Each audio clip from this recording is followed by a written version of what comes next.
Ayun lang. Gusto lang sabihin sa'yo na gusto sa'yo magpayo. Will you marry me?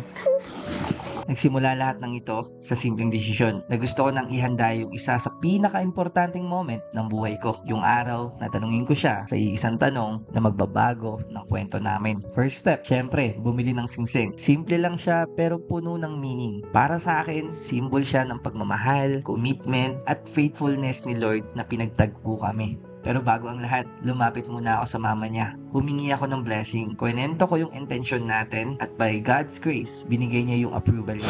Yun lang ang iniintay ko rin na kung ano. Okay lang po ba na mahingi ko po yung blessing sa inyo? No! So, talaga? At sobrang priceless na ito para sa akin. Pangalawa, kinausap na natin yung family church. Kasi gusto ko, hindi lang ito moment natin. Gusto ko kasama natin sila. Kasama sa prayer, kasama sa selebrasyon. And actually guys, sila din yung naging support ko habang papalapit na ang araw na ito. Siyempre, secret lang lahat ng to sa kanya. Mahirap itago, pero worth it. Dumating na ang araw na to. Ang daming kaba. Kasi sabi ba naman sa balita, uulan daw ng malakas. Pero nung nag-pray tayo, nagtiwala at si Lord sumagot. Biglang gumanda ang panahon. Ang dami naming worries, pero inayos niya ang lahat. Sobrang perfect nung timing natin. Bakit? Mansari pa natin to. Oo. Hindi ko alam paano magsisimula. Ito.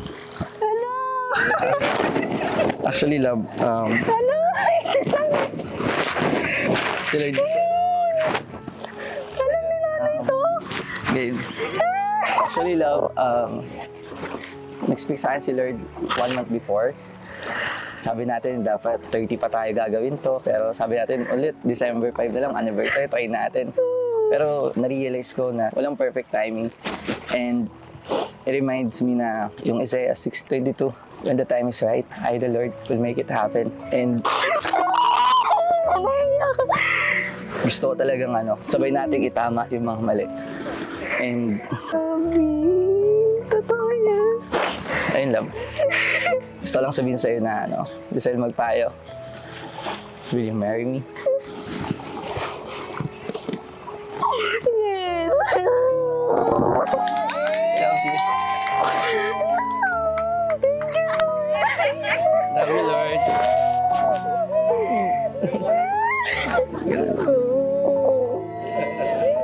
Anong ninano ito?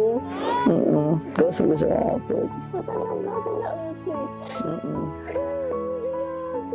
Grateful na maraming ginamit si Lord to bless us.